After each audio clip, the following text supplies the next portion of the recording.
Quiero que tomen sus Biblias y vayan conmigo al libro de Romanos.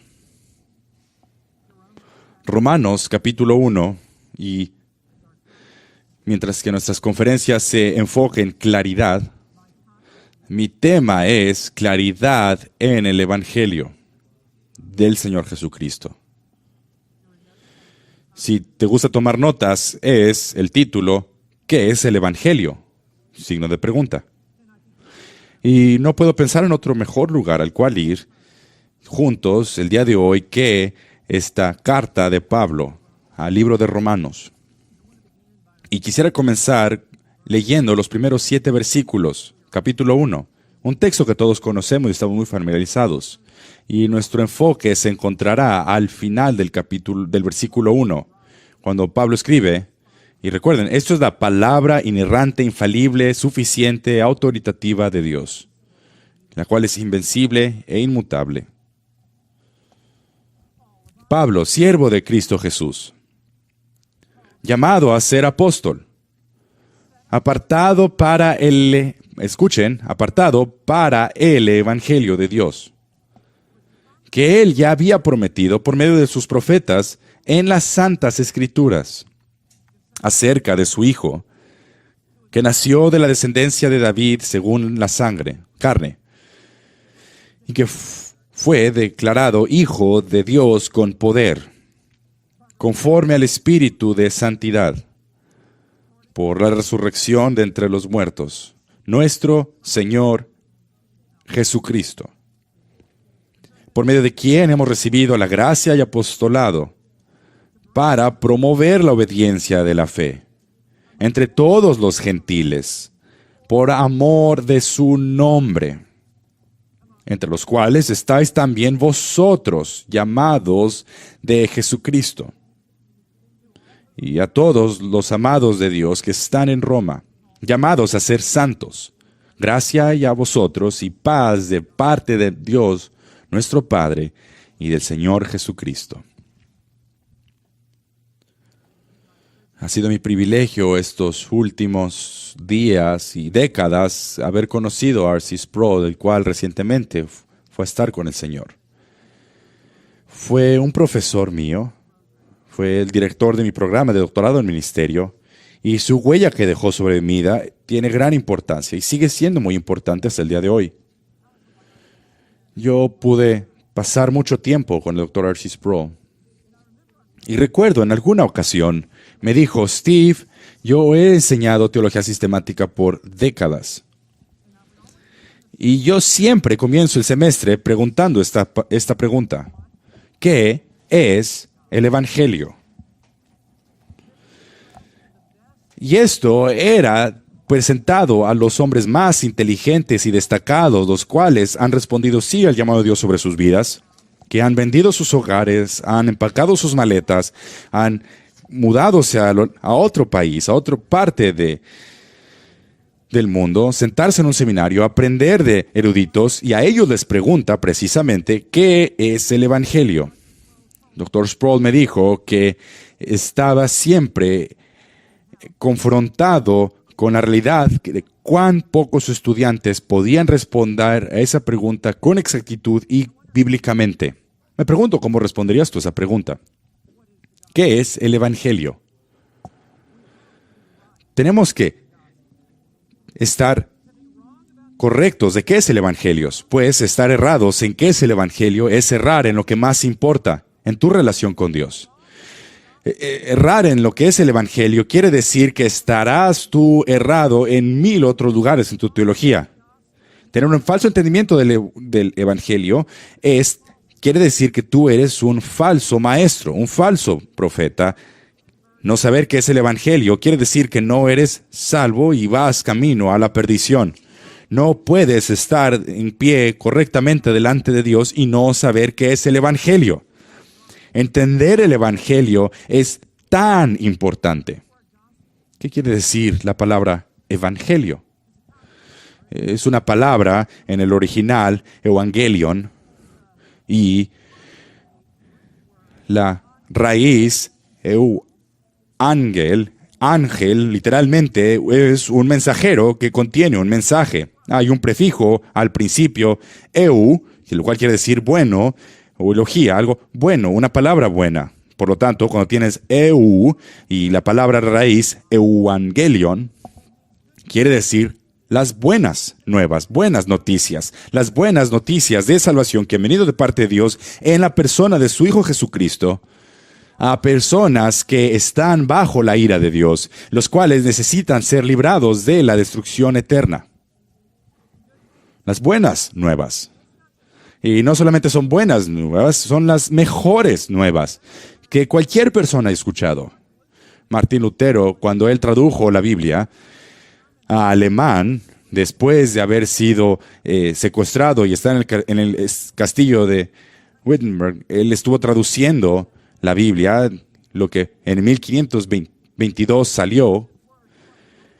Cuando él llegó a esta palabra evangelion, ¿cómo traducirla?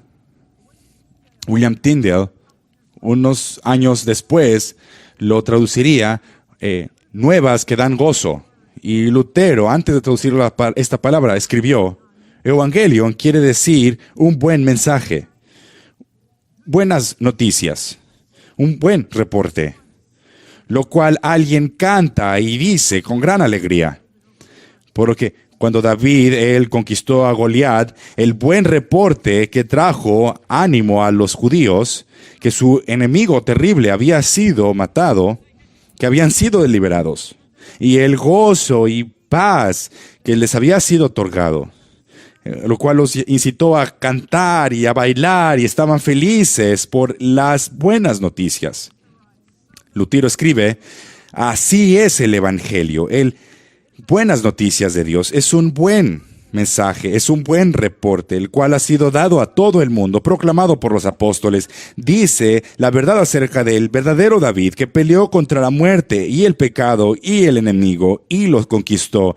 Y por lo tanto, él rescató a aquellos que sin mérito propio habían sido captivados por el pecado, estaban plagados por la muerte y el pecado. A ellos los hizo justos, les dio vida, los salvó. Ellos fueron rescatados por Dios. Hermanos, el Evangelio es las noticias más hermosas que el mundo ha escuchado.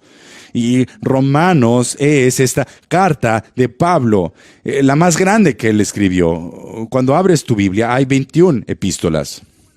Y cada una de nuestras Biblias, Romanos es la primera epístola. No fue escrita al principio. Fue la séptima epístola que fue escrita.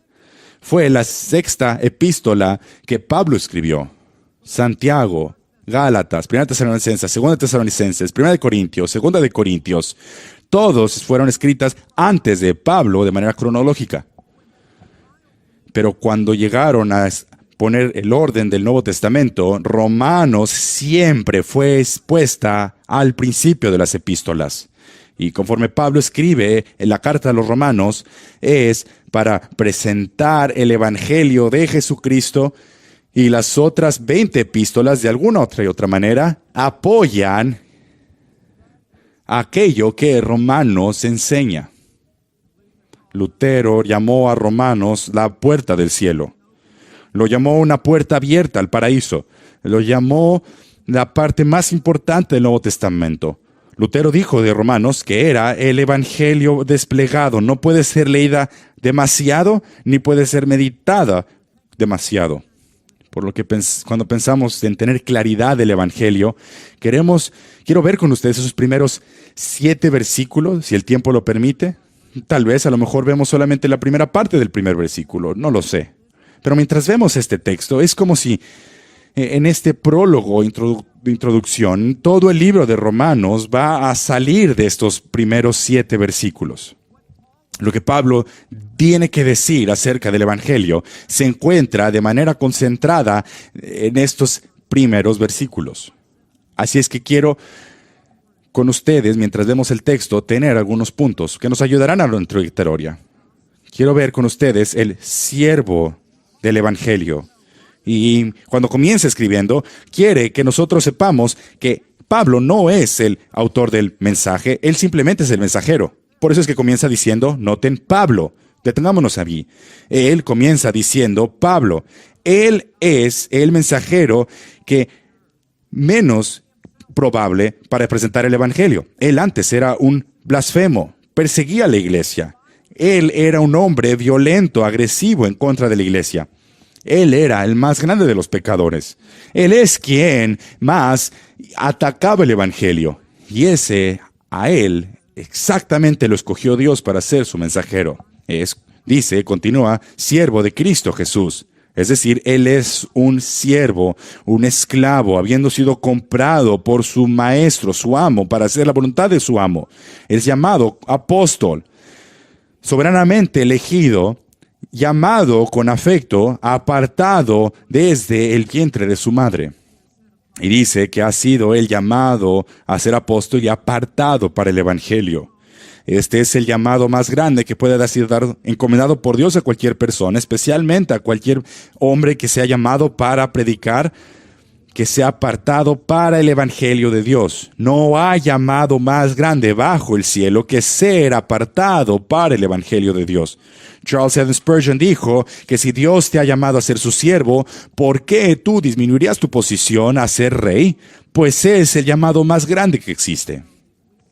Así es que lo vemos allí, que Él es siervo del Evangelio, y esto debe de ser de ánimo para nosotros, porque Dios se deleita en elegir a lo más profundo, a lo más vil, para de allí sacar a sus siervos elegidos.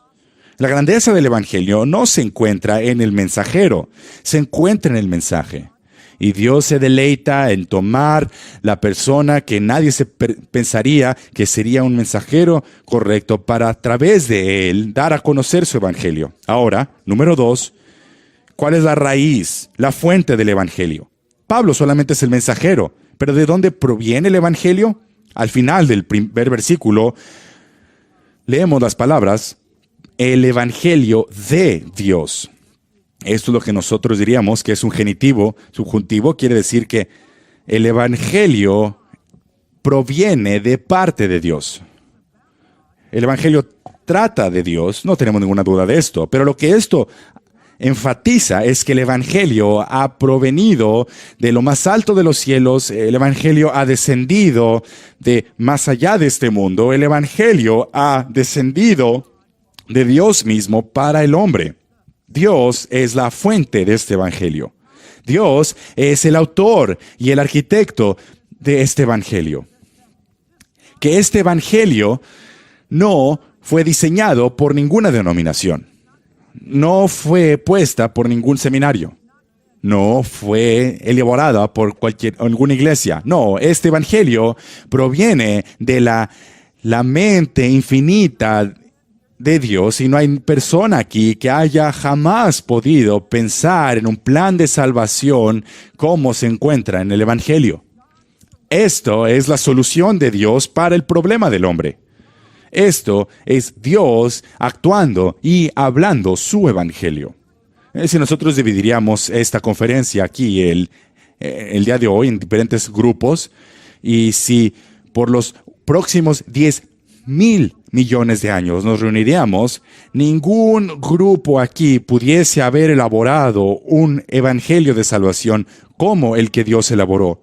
¿Quién más que Dios puede desde la eternidad pasada entre Dios el Padre, que enviaría a su Hijo a este mundo para ser el salvador de una humanidad caída, y que entraría a este mundo por medio de una virgen?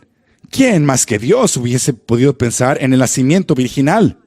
¿Quién hubiese podido más que Dios planear y elaborar el nacimiento virginal, que hubiese nacido bajo la ley y hubiese cumplido con toda justicia? Y la vida que nosotros no podíamos vivir, Él la vivió en nuestro lugar, y por su obediencia activa a la ley moral de Dios, Él nos ha asegurado justicia delante de Dios. ¿Quién más que Dios pudiese haber pensado en la obediencia activa de Dios? Que Jesús iría a Calvario, que allí sería levantado para morir, y que todos los pecados de todo su pueblo que jamás creerían en el Señor Jesucristo serían transferidos al Señor Jesucristo, y aquel que no conoció pecado se hizo pecado. ¿Quién más que Dios pudiese haber pensado en la muerte sustitutiva de Cristo en la cruz? que Él sería tomado, sepultado, y en el tercer día resucitaría Él mismo de los muertos. Él dijo, yo tengo autoridad para dejar mi vida y yo tengo autoridad para vivir de nuevo. Este mensaje he recibido del Padre. ¿Quién más que Dios pudiese haber diseñado la resurrección? Que ahora ha ascendido al cielo y está sentado a la diestra de Dios Padre. Y el destino de cada persona depende de su relación con el Señor Jesucristo.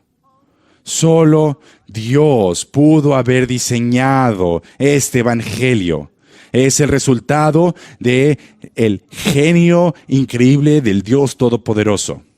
Pero noten de nuevo, al final del versículo 1, la palabra que está junto al evangelio. Noten el evangelio de Dios. Cada vez que la palabra menciona evangelio, siempre hay un artículo definitivo que lo precede. Notarán en el versículo 9. La predicación del evangelio de su Hijo. Lo mismo en el versículo 15, estoy de anunciar el evangelio. Mismo versículo 16, no avergüenzo del evangelio. Esta es la exclusividad de la salvación que se encuentra en el evangelio. No dice un evangelio como si fuese uno de muchas posibilidades. Hay muchos caminos que guían al infierno, pero solo hay un camino que guía al cielo, y es por medio del Señor Jesucristo. Proverbios capítulo 12, versículo 4. Dice, hay un andar que le parece justo a las personas, pero el final de él es la muerte. Jesús dijo, yo soy el camino, la verdad y la vida. Nadie viene al Padre si no es por mí. Cuando Pedro se presentó delante del Sanedrín, dijo, y no hay salvación en ningún otro bajo el cielo, dado a los hombres, en el cual podamos ser salvos. Y Pablo dijo lo mismo en 1 Timoteo capítulo 2, versículo 5, hay un Dios y un mediador entre Dios y el hombre Cristo Jesús, el cual se dio a sí mismo en rescate por todos, testimonio dado a su debido tiempo.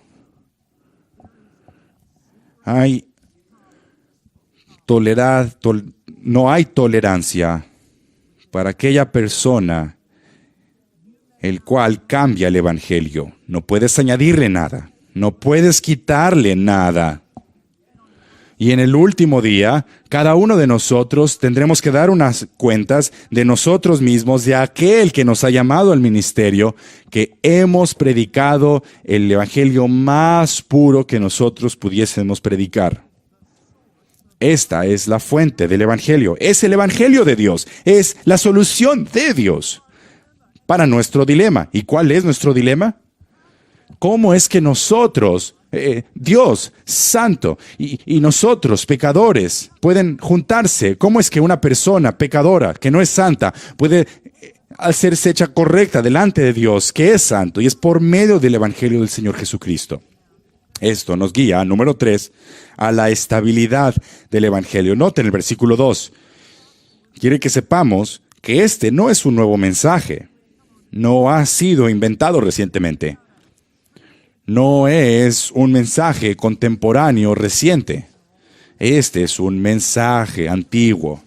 Por eso dice en el versículo 2 que Él, y noten que Él ya se está refiriendo acerca del evangelio de Dios, que Él ya había prometido por medio de sus profetas en el tiempo del Antiguo Testamento, en los tiempos antiguos, Dios había prometido, proclamado el evangelio.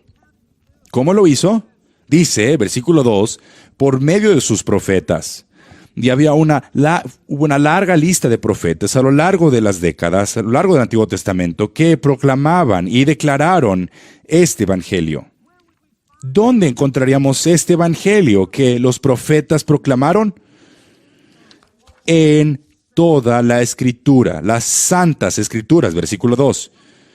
Esta escritura, grafes, escritos, y estos escritos del Antiguo Testamento se refieren a todo el Antiguo Testamento, en palabras que tienen sentido, las cuales tienen un objetivo lógico y específico. Palabras que pueden ser estudiadas, palabras que pueden ser analizadas, palabras que pueden ser vistas e interpretadas, no por medio de sentimientos ambiguos.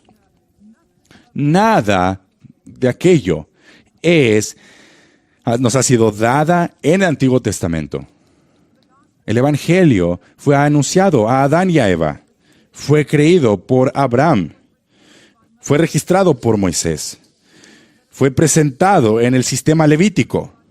Fue amado por David y fue predicho por Isaías. Fue anunciado por Ezequiel.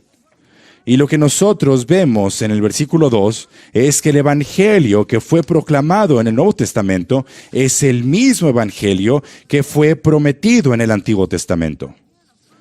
De nuevo, afirmando que solamente hay un medio de salvación. No hubo una manera en el Antiguo Testamento para ser salvo y luego otra distinta en el Nuevo Testamento, pues eso crearía dos evangelios. No hay una manera que el judío es salvo y ahora una nueva para los gentiles. Eso querría decir que tendríamos dos evangelios.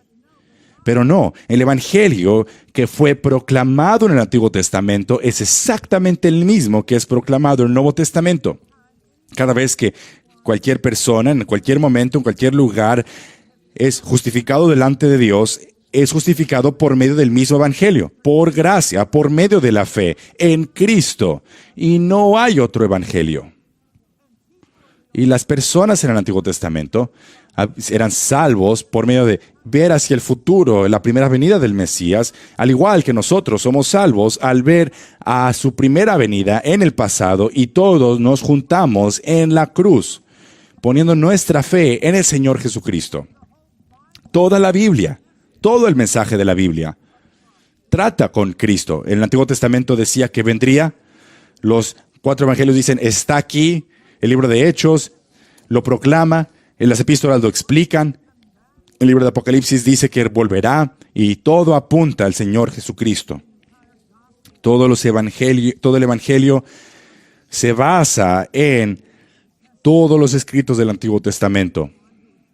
Acerca de aquel que vendría, fue profetizado a lo largo de las Escrituras que él nacería de una mujer en Génesis capítulo 3, de la simiente de Abraham, Génesis 17, de Isaac, Génesis 21, de David, Salmo 132, que nacería de una virgen y sería llamado Emmanuel, Isaías 7, que nacería en Belén, Miqueas 5, que sería adorado por grandes personas, Salmo 22, que sería llamado de Egipto, Oseas 11, que habría alguien que vendría antes de él para preparar su camino, Isaías 40, que sería un profeta como Moisés, Deuteronomio 18, que sería un sacerdote de acuerdo al orden de Melquisedec, Salmo 110, que comenzaría su ministerio en Galilea, Isaías 9, que vendría al templo, Malaquías 3, que sería marcado por humildad, Isaías 40, que no tendría pecado, y que vendría de parte de Dios, Isaías 69, que daría mensajes y milagros y predicaría parábolas, Isaías 78, y haría milagros, Isaías 35, y que él predicaría, Salmo 22, Salmo 69, que sería rechazado por sus hermanos, que sería una piedra de tropiezo, Isaías, que sería él rechazado, Salmo 118, por los judíos, que sería él traicionado en Salmo 41, que sería él traicionado por sus propios discípulos por 30 piezas de plata en Zacarías capítulo 11, y que serían dados su dinero por su traición en Zacarías también 11, que también sufriría en Isaías 53, que sería paciente y sufriría en Isaías 53, que sería bofeteado en Miqueas capítulo 5, que sería él maltratado fuertemente, Isaías 53, que él sería clavado en sus manos y sus pies, Salmo 22, que sería él abandonado por Dios, Salmo 22, que sería ofrecido vinagre y vino, Salmo 69, que estaría sin ropa y desnudo en Salmo 22, que sería nombrado entre los transgresores, y aún así Él suplicaría por sus asesinos en el Salmo 53, que nunca se quebraría uno de sus huesos en el Salmo 34, que sería Él traspasado en Zacarías 12, y Él sería puesto a muerte con aquellos que son pecadores en el Salmo 53, y aún así no continuaría en la muerte, sino resucitaría en el Salmo 16. Todo este evangelio, que vendría y traería salvación a su pueblo, se basa en un terreno presentado por el Antiguo Testamento.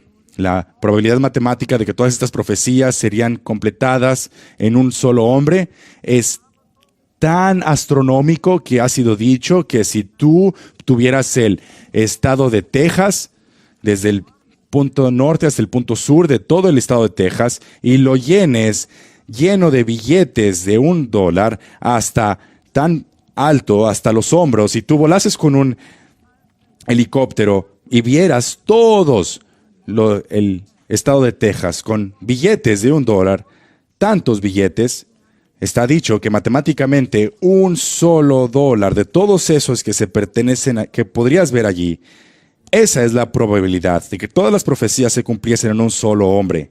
Que todas las profecías se cumpliesen en un solo hombre es como encontrar un billete con un helicóptero en todo el estado de Texas. Hermanos, todas las profecías del Antiguo Testamento se cumplen en Cristo, y esto es lo que le da validez y poder al Evangelio. Esto nos guía al versículo 3. ¿Cuál es el sujeto del Evangelio? Llegamos aquí al corazón del Evangelio. Porque comenzando en el versículo 3 hasta la primera parte del versículo 5, vemos la persona del Señor Jesucristo. Que el Evangelio se trata acerca de una persona.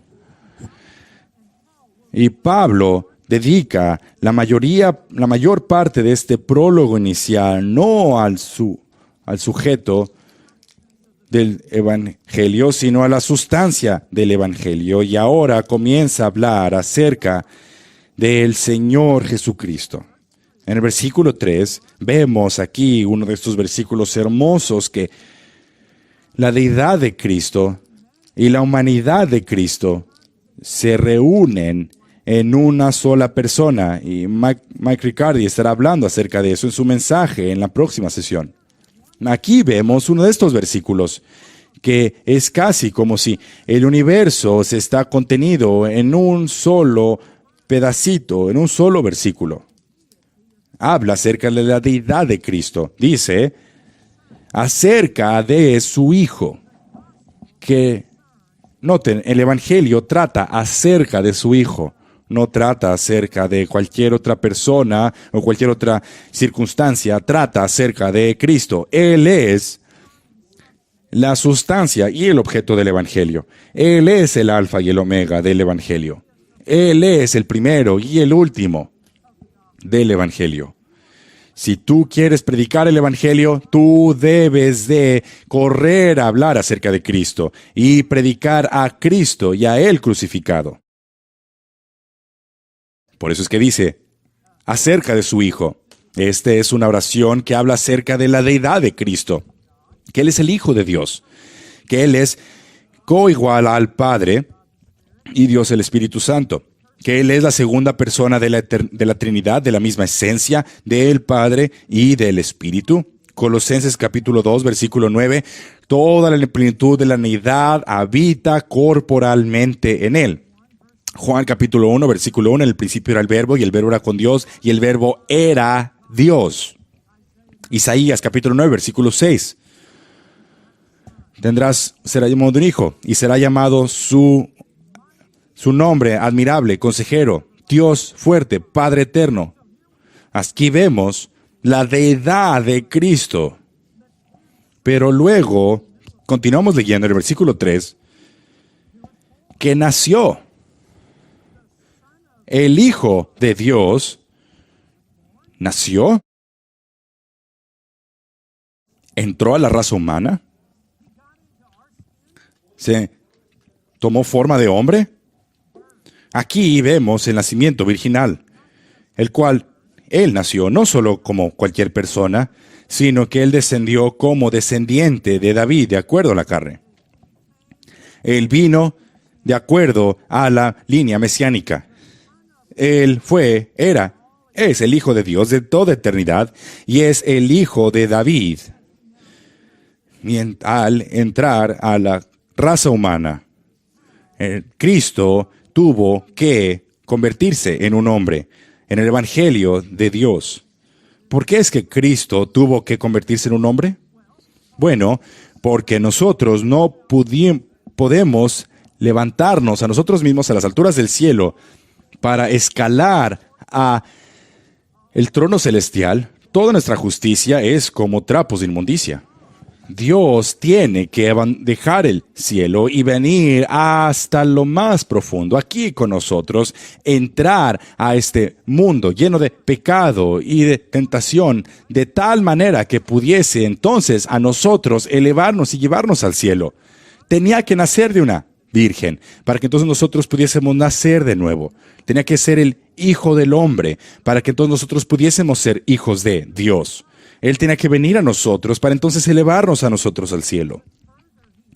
Pero más allá de eso, Él tenía que ser un hombre, porque la paga del pecado es muerte. Y Dios no puede morir. Dios es inmortal, desde la eternidad pasada hasta la eternidad futura.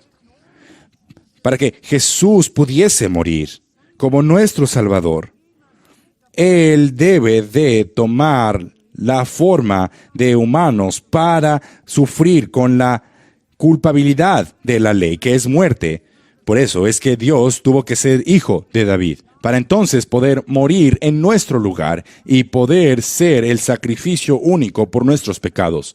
Pero más allá de eso, para ser nuestro mediador, un mediador es alguien que separa en medio de dos personas, las cuales tienen un desacuerdo, un grupo con otro grupo, entre dos grupos de personas que no encuentran reconciliación. Un mediador lo que hace es que se para en medio y tiene que tener interés en ambos lados. Por eso es que Él tenía que ser Dios completamente para ser Dios mismo, pero también tenía que ser completamente hombre para representar a los hombres delante de Dios. Y solamente hay alguien que pudiese ser un mediador, y ese es el Señor Jesucristo. Ningún ángel puede mediar entre Dios y el hombre. Ningún profeta puede mediar entre Dios y los hombres. Ninguna persona buena o justa puede conectar a ambos. Solamente Jesucristo, siendo Él completamente Dios y completamente, verdaderamente hombre, puede estar en medio como mediador. Ese es el Evangelio de Cristo. ¿Y qué es lo que Él hizo como nuestro mediador? Cuando Él se puso allí en pie como mediador, noten lo que hizo. Déjenles doy 5 puntos. Primero, propiciación. El Señor Jesucristo, cuando Él tomó nuestros pecados en la cruz, la Biblia dice en Romanos capítulo 8, versículo 1, que Él propició la ira de Dios por su muerte sustitutiva y por Él absorber la ira de Dios en nuestro lugar. Jesús solamente pudo aplacar la ira justa de Dios.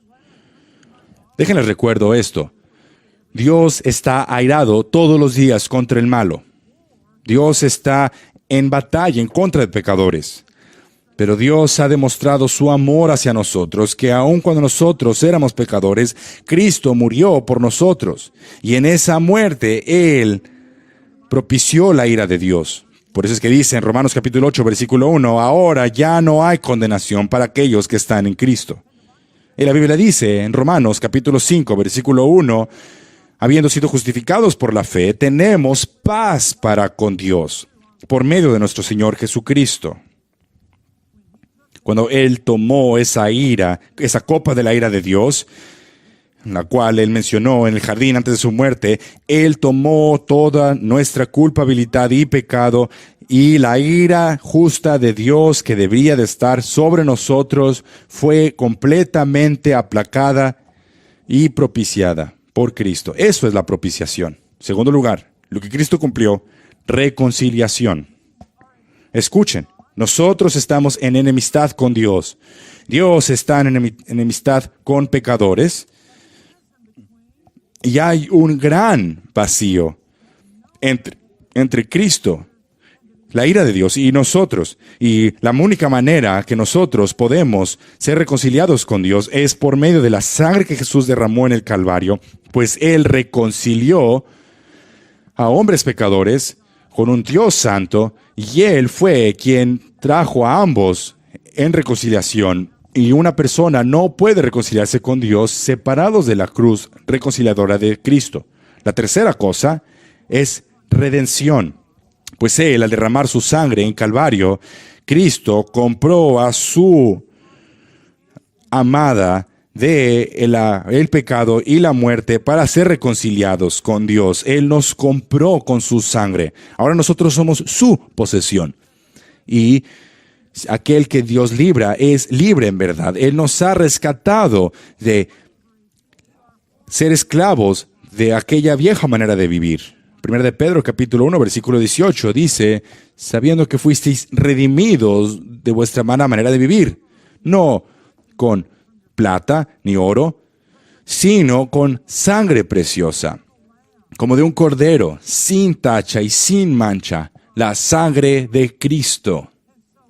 Y por eso es que en esa cruz, no es que Cristo solamente propició la ira de Dios, y reconcilió a las dos personas, nosotros y Dios, en uno, sino que Él nos compró de ser esclavos de la maldad.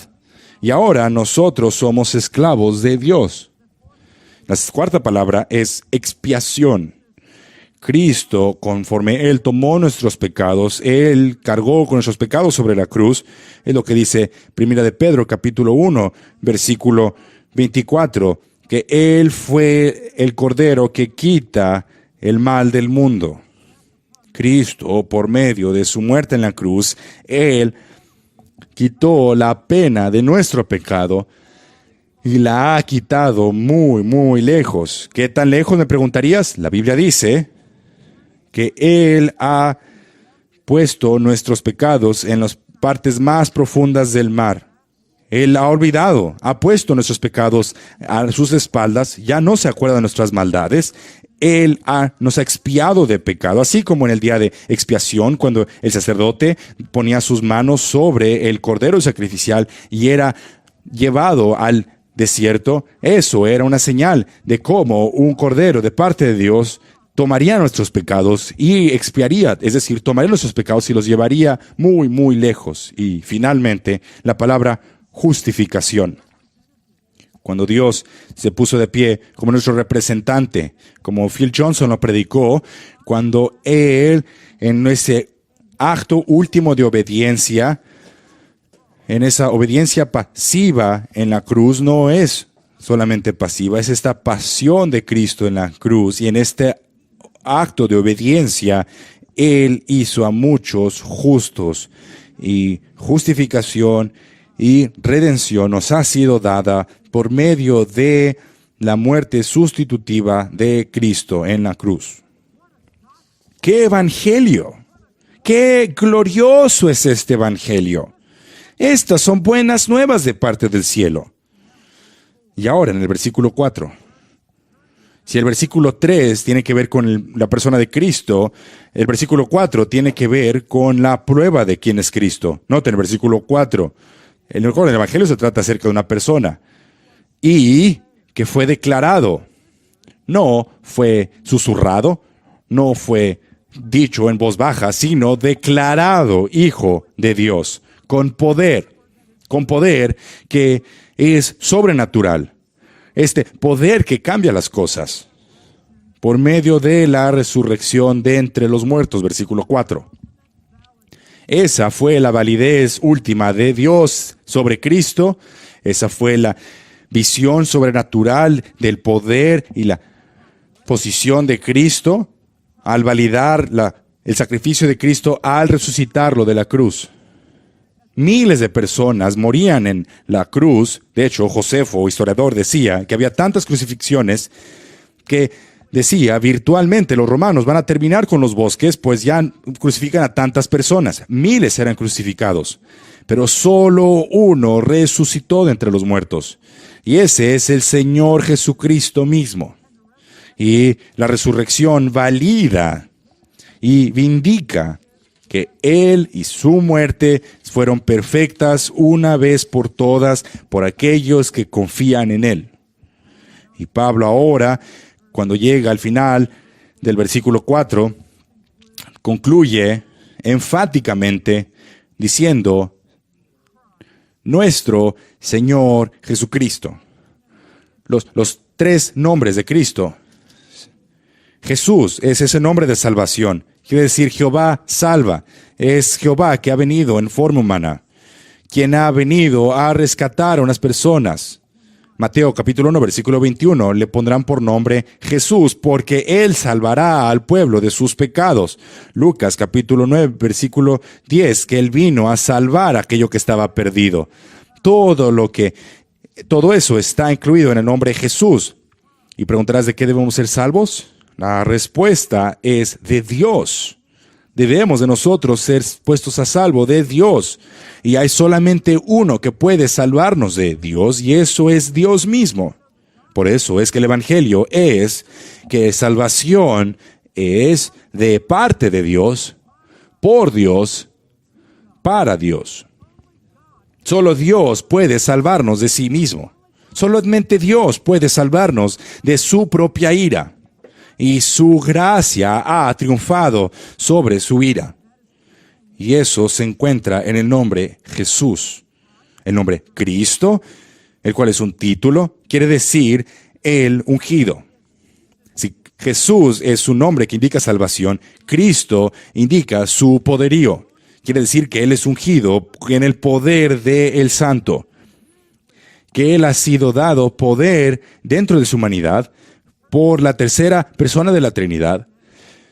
Y mientras que Él entró a su ministerio público, los cielos se abrieron y el Espíritu vino sobre Él como una paloma. Y recuerdan lo que sucedió después cuando Jesús entró a la sinagoga y abrió el rollo de Isaías 62. Dijo a voz alta, el Espíritu del Señor está sobre mí, porque me ha ungido para anunciar. Él fue ungido por poder del Espíritu Santo para poder llevar a cabo su misión de salvación en la tierra. Y después, Señor. Señor, eso es su nombre soberano, Kurios. Quiere decir gobernante. Quiere decir el maestro, el amo, el monarca, el dueño, el soberano. Jesús dijo en Mateo 28, versículo 18, toda autoridad en el cielo y en la tierra me ha sido dada. Él posee toda autoridad para traer y llevar a cabo cada detalle de providencia para poder traer salvación a su propio pueblo. Después dice en el versículo 5, por medio de quién, se está refiriendo al Señor Jesucristo, por es la palabra día, el cual indica como una cadena, es como el medio, es como un tubo, a través del cual algo va a fluir a través de este medio, a través del Señor Jesucristo, por medio de su muerte sustitutiva. Y dice, por medio de quién, eso se refiere a los creyentes, y solamente los creyentes, los cuales hemos recibido, noten, eso es algo que recibimos, no trabajamos por ello, recibimos, versículo 5, gracia. Gracia que salva. Gracia que salva y que fluye por medio de la persona y obra de Jesucristo. A aquellos que pondrán su fe y su confianza en Él. Esta palabra gracia, versículo 5, representa el Evangelio en su totalidad. Todo fluye por medio de Cristo. Reconciliar, esta gracia que reconcilia, que salva. Todo aspecto de la gracia de Dios fluye por medio del Señor Jesucristo. No hay ningún otro tubo por el medio del cual Dios dispense su gracia para que nosotros la recibamos, sino que solamente por medio del Señor Jesucristo. No hay ninguna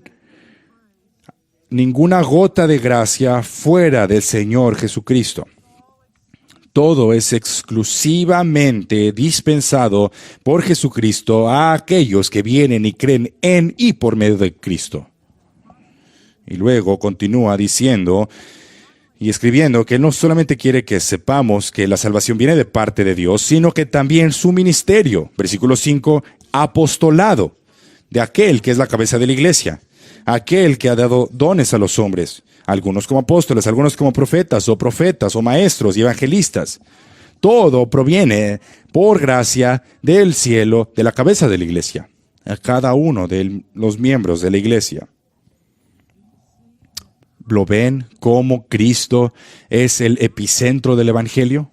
¿Que Cristo es la circunferencia del Evangelio? ¿Que Cristo es todo en el Evangelio?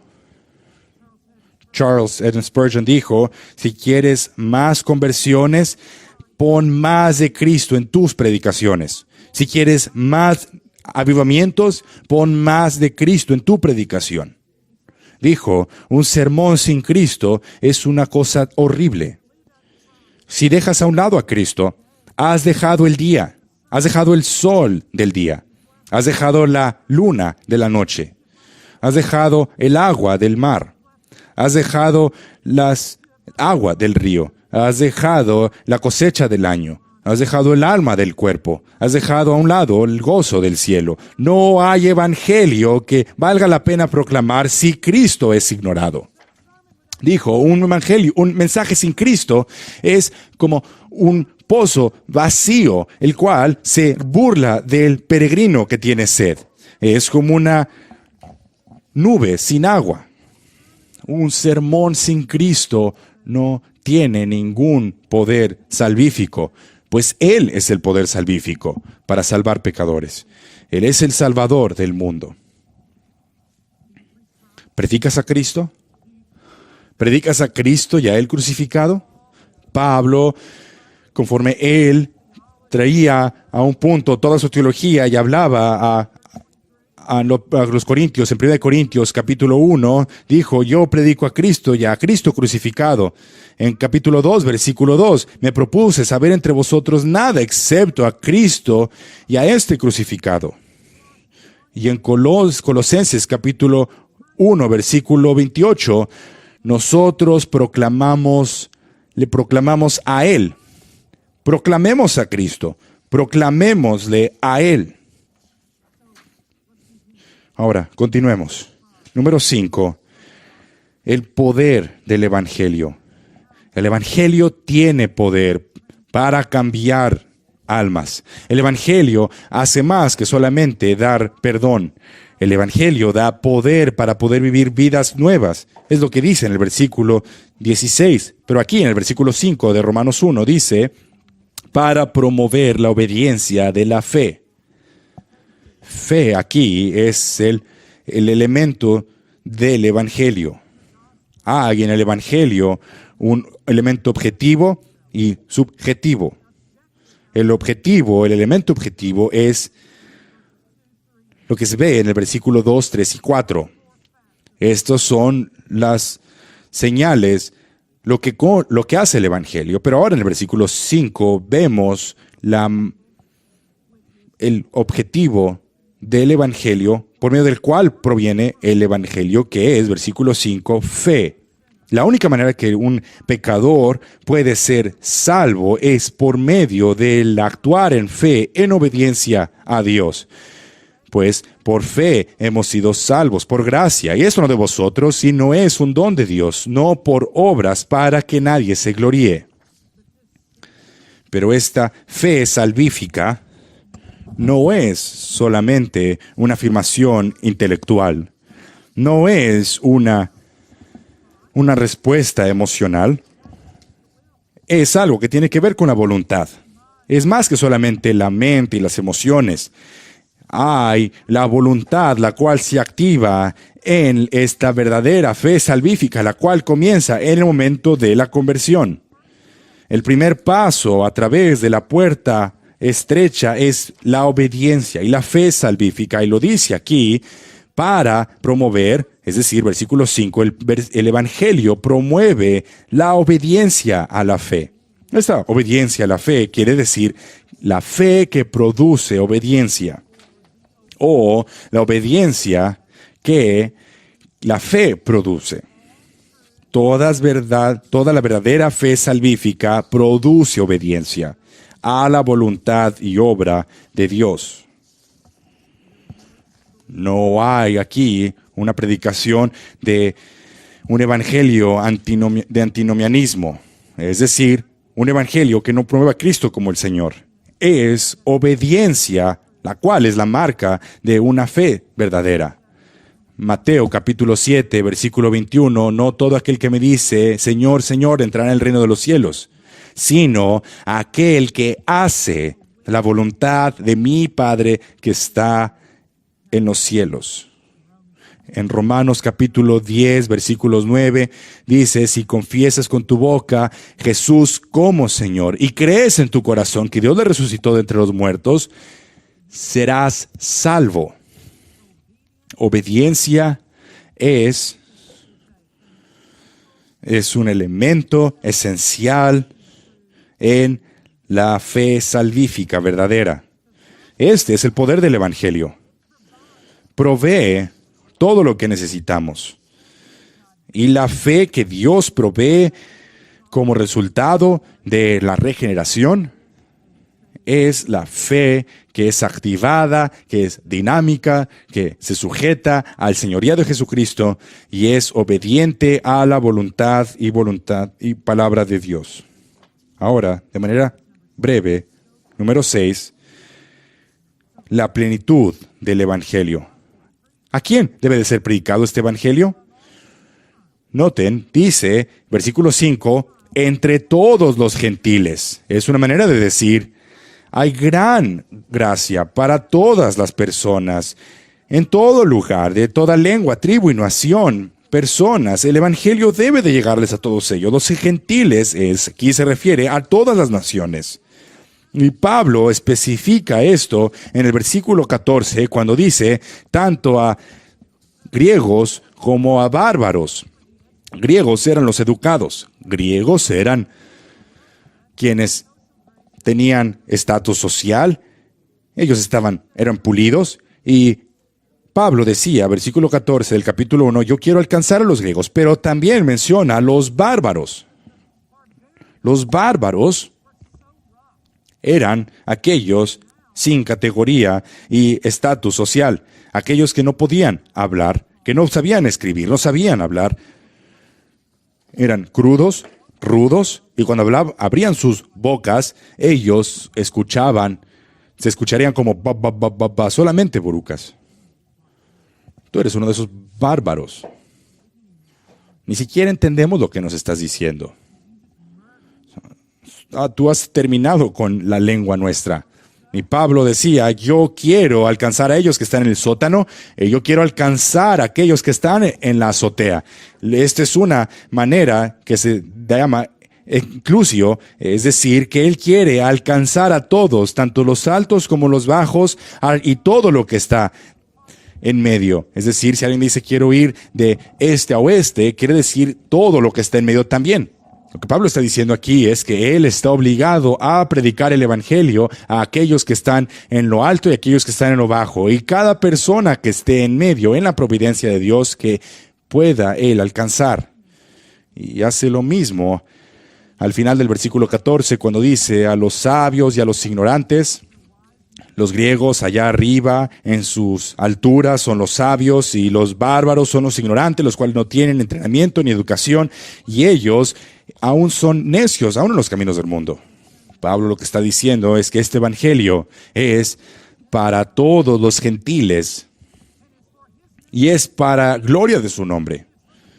Es para la fama de la gloria de Dios, para que haya más voces en los atrios celestiales, para que haya más seguidores de Cristo, para que haya más adoradores que estén cantando toda gloria sea a Cristo, para que haya más que estén siendo llevados, creciendo en conformidad a la imagen de Cristo. Tengo un último punto, Y se encuentra en el versículo 6 y la primera parte del versículo 7, y quiero llamarle el éxito del Evangelio.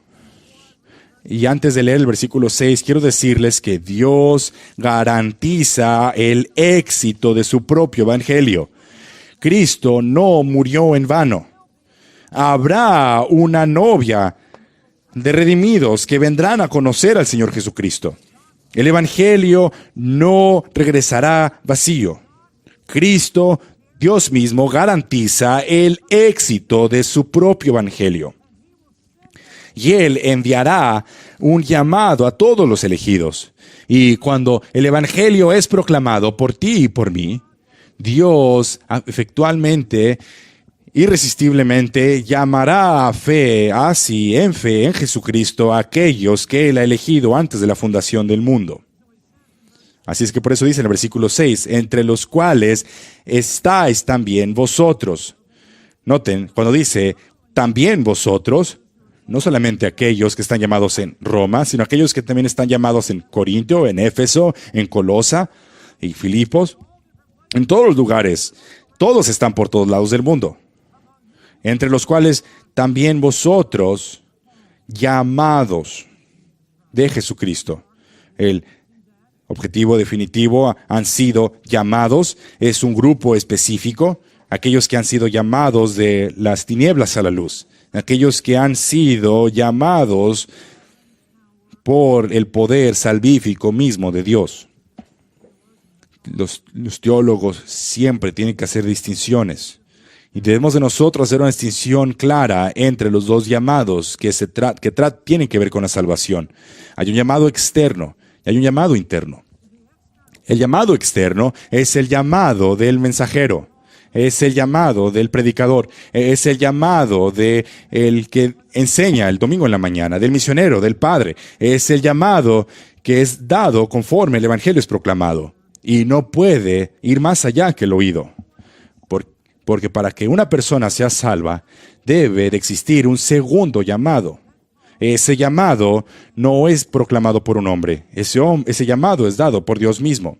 Y es ese llamado interno de parte de Dios que jala a una relación salvífica con Jesucristo a aquellos que son elegidos antes de la fundación del mundo. Dios no llama internamente y nos dice y nos llama a nosotros a predicar el Evangelio, a proclamar el Evangelio. Y conforme nosotros proclamamos el Evangelio, Él hace este llamado interno en el lugar y momento específico de acuerdo a su voluntad y providencia. Y el llamado de Dios, Él toma a las personas. Esta voluntad de llamado de parte de Dios es irresistible, es decir, que Él da este llamado y las personas responden a este llamado. Por eso es que Dios garantiza su evangelio, pues habrá aquellos que creerán en su evangelio. Sí, habrá aquellos que se resistan al evangelio, que aquellos que, habiendo escuchado el evangelio, no quieren creer. Pero eso sucede hasta que Dios los llama así.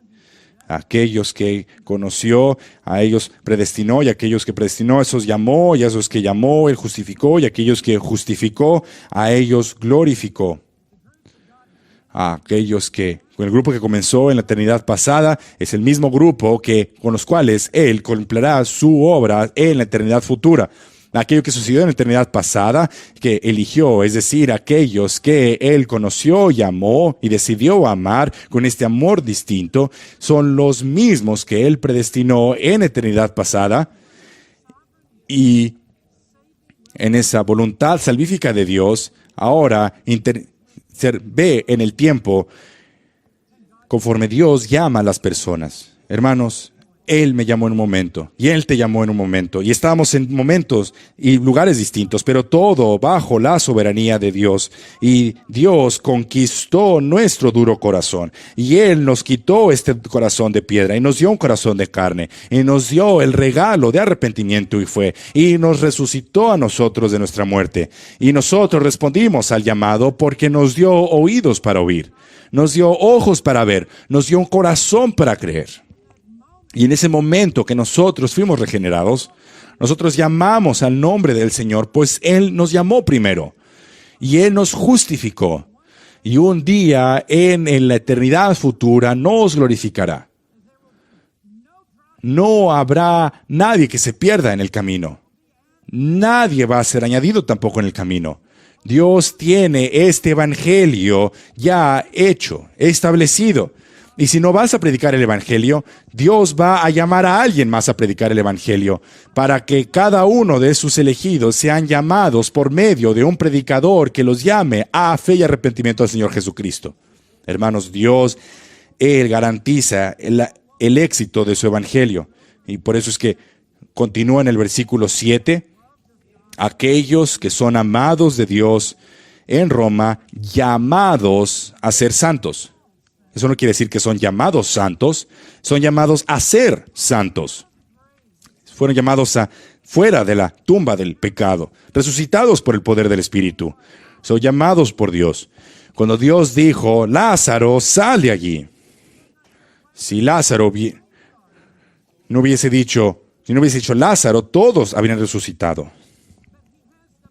Pero Él tiene el poder en su voz para llamar a los muertos que vivan.